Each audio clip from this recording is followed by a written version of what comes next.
हमने इस एप्लीकेशन को रन किया, इसका आउटपुट ये आया हमारे पास में, कुछ नंबर है, कुछ नाम है और कुछ ना हमारे पास में उसका डिपार्टमेंट है। सबसे पहले ये कोड क्या है और कैसे काम कर रहा है वो समझते हैं। इस कोड को कैसे एग्जीक्यूट करना है और क्या क्या स्टेप्स है हमारे पास में वो समझते हैं। इससे पहले वाली क्लास में हमने पढ़ा था JDBC जावा डेटाबेस कनेक्टिविटी।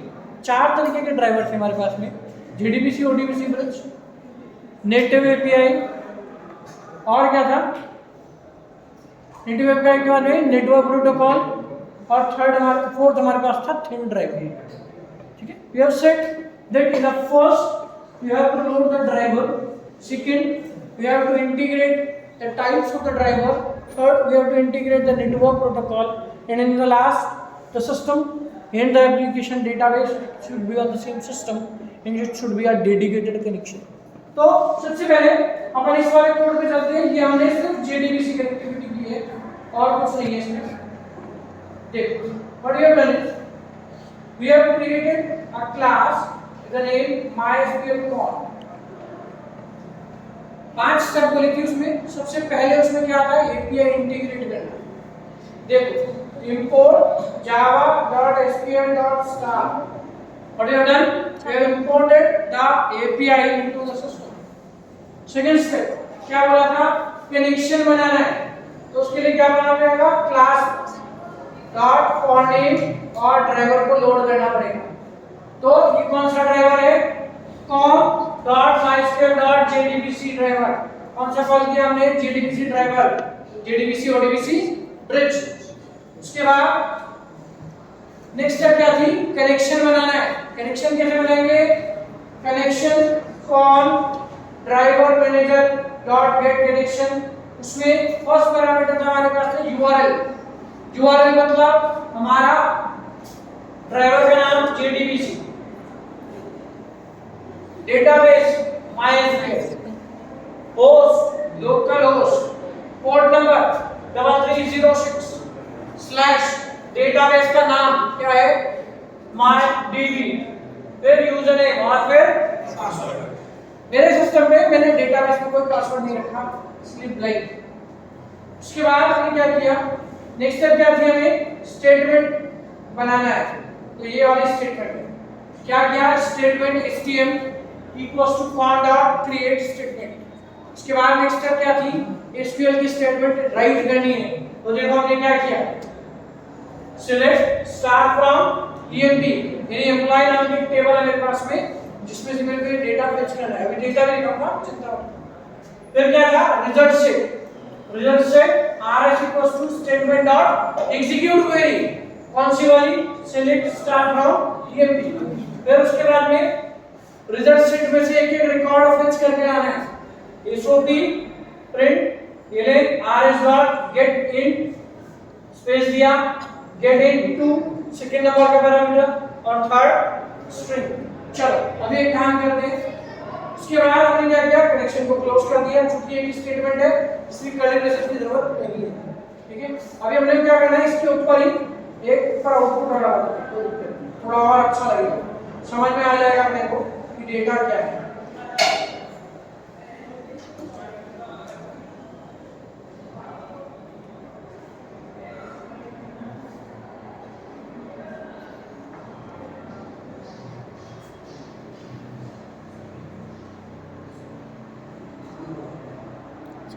थोड़ा और अच्छा लग जाएगा, समझ में आ जाएगा मुझको क्या क्या आ रहा है।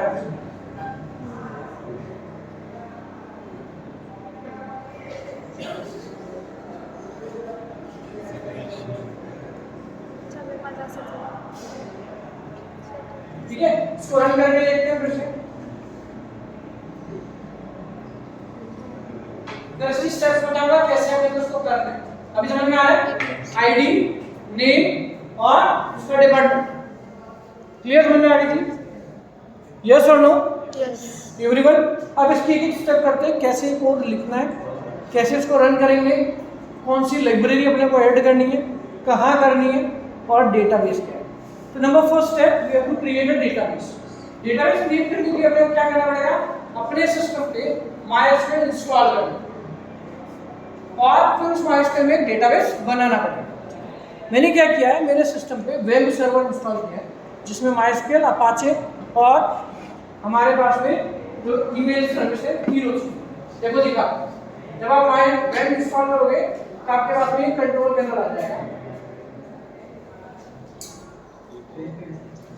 ये राज MySQL, मेल सर्विस और अपाचे, इन तीनों को से अपने को अभी सब क्या चाहिए, MySQL की सर्विस, तो यहाँ पे और स्टार्ट ऑलरेडी रनिंग है इसलिए अभी इसको स्टार्ट करने की जरूरत नहीं है। यदि वो सर्विस स्टार्ट हो जाएगी तो ग्रीन सिग्नल आएगा। अपाचे मैंने इसलिए स्टार्ट किया क्योंकि मेरे को इसका यूआई भी चाहिए, ठीक है। ये रेफर समझ में आएगा, ओके। अब इसके बाद में क्या करेंगे, अपन MySQL में जाएंगे। तो देखो MySQL पे काम करने के लिए हमारे पास में दो तरीके हैं, एक हम MySQL वर्कबेंच इंस्टॉल करें, दूसरा ये जो वेब में इंस्टॉल किया है इसमें PHP MyAdmin का भी यूआई आता है, उसको यूज करें, ठीक है। तो देखो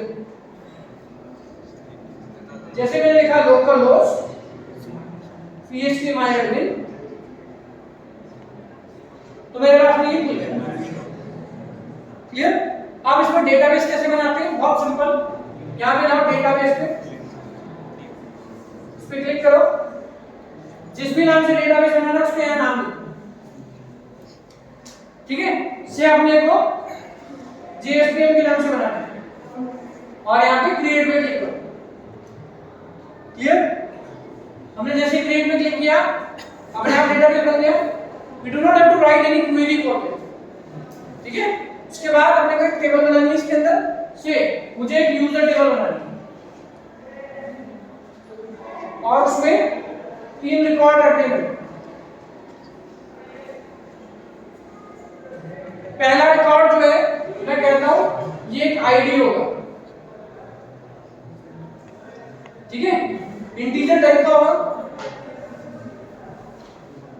ऑटो इंक्रीमेंट लगा दो उस पे, ठीक है। इसको प्राइमरी की बना दो। उसके बाद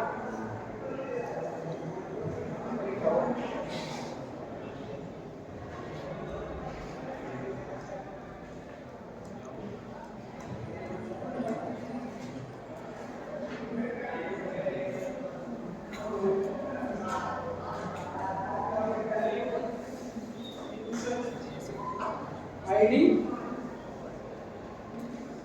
प्राइमरी की, ऑटो इंक्रीमेंट। उसके बाद यहाँ पे एक और रख देते हैं नेम, इसको कह देते हैं varchar, इसकी लेंथ कर देते हैं 30, ठीक है। इसको कह देते हैं डेजिग्नेशन varchar, इसकी लेंथ कर देते हैं 30, ठीक है। और यहाँ जाकर के सेव, हमारे पास में स्ट्रक्चर बन गया आईडी, नेम, डेजिग्नेशन, ठीक है।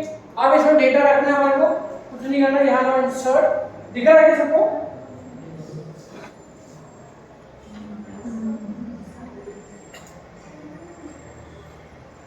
आपने को इसमें इंसर्ट करना है, यहाँ इंसर्ट पे क्लिक करो,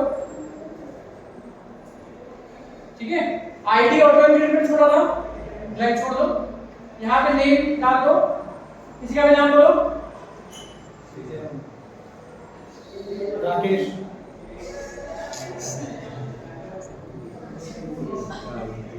डेजिग्नेशन बोलो सीआर, एक और बोल दो सारा, डेजिग्नेशन बोलो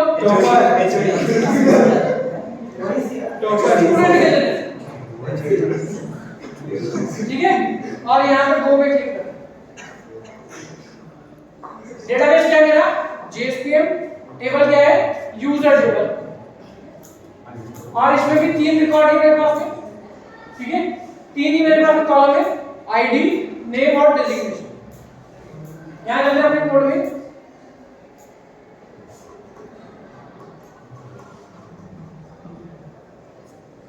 डेटाबेस का नाम क्या था, JSPM।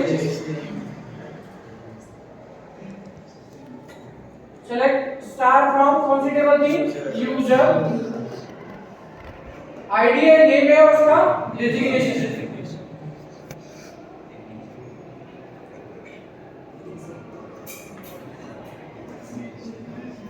सेव करो, रन करो।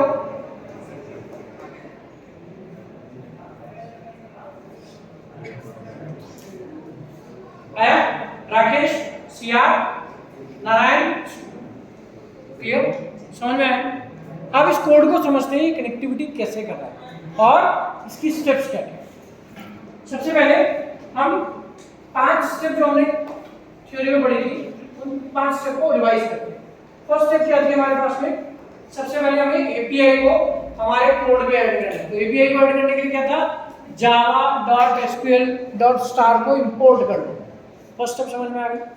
फिर उसके बाद क्या था? हमें कनेक्शन का ऑब्जेक्ट बनाना है और ड्राइवर को लोड करना है। तो ड्राइवर को लोड करने के लिए क्या है? class.forName con.mysql.jdbc driver. तो ये तो ड्राइवर लोड हो गया हमारे पास में। हाँ ये ड्राइवर, अभी ड्राइवर कहाँ ऐड करना होगा? फिर उसके बाद में कनेक्शन का एक ऑब्जेक्ट बनाना है, कनेक्शन कॉन ड्राइवर.getConnection jdbc mysql host username password. Username मेरा है रूट और पासवर्ड हमारे पास में ब्लैंक है इसलिए हमने इसको ब्लैंक छोड़ा।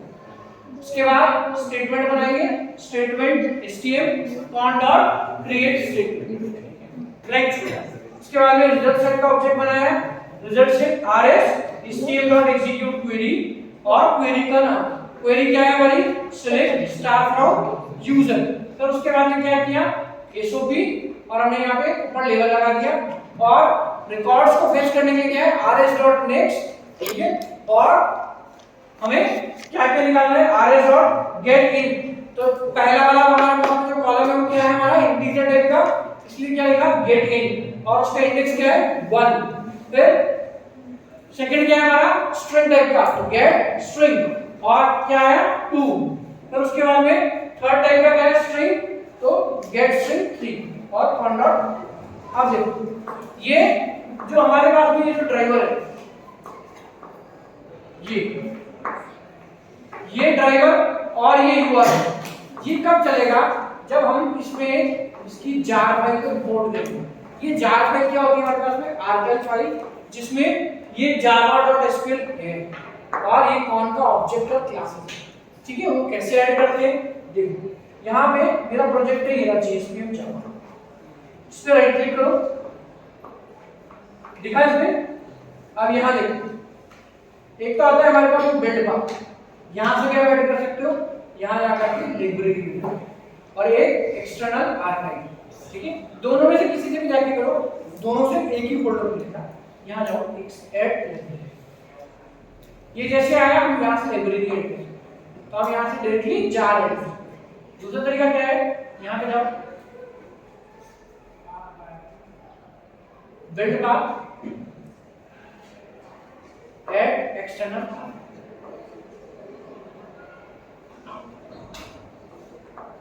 अब ये पूछ रहा है कि आर्काइव कहाँ से लेके आना। मैंने एसआरसी फोल्डर के अंदर ही ये MySQL connection.jar को रखा और इसको यहाँ जैसे इसको किया, यहाँ ये ऐड हो जाएगी। ऑलरेडी है इसलिए वो बोल रहा है ऑलरेडी है, ये यहाँ ऐड हो जाएगी। देखो रेफरेंस में जाके, ठीक है। अब ये एरर नहीं है, अब ये नहीं होती तो ये एरर देगा। क्या एरर देगा वो भी देखो। यहाँ पे जाओ, राइट क्लिक करो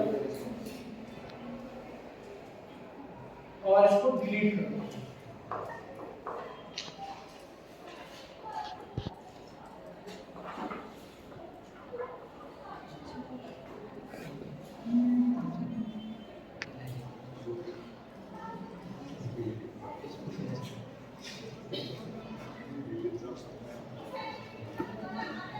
अब इसको रन करते हैं।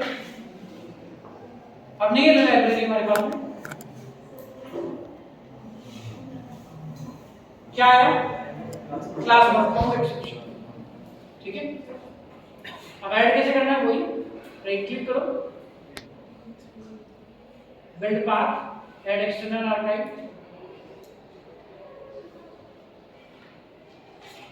आगे वापस रन करते हैं।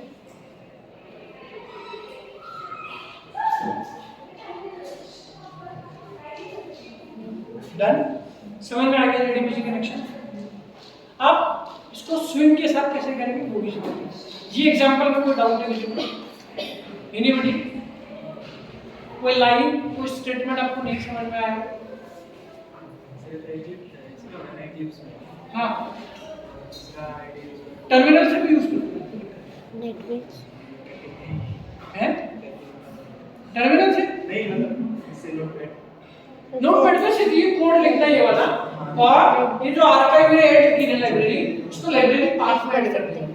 तो पाथ जो वेरिएबल है हमारा एनवायरनमेंट वेरिएबल, उसमें जाके पाथ सेट करना। और एक और बढ़िया काम क्या कर सकते हो, जो आपका मेन फोल्डर है वहां जाकर के इसको ऐड कर दो, और यहाँ पे ये जो इंपोर्ट है यहाँ पे उस लाइब्रेरी को भी इंपोर्ट कर दो, तो ऑटोमेटिकली वो जार इंपोर्ट हो जाएगा एक्सटर्नल पाथ। और एक तीसरा तरीका है, आप इसको किसी और क्लास में ऐड कर दो और उस क्लास का ऑब्जेक्ट यहाँ बनाओ। अभी स्विंग वाले में वही काम है। क्लियर है? यहाँ तो कोई डाउट है किसी को? ओके, अब चलते हैं स्विंग में। यहाँ तक मेरे हिसाब से किसी को डाउट नहीं होना चाहिए।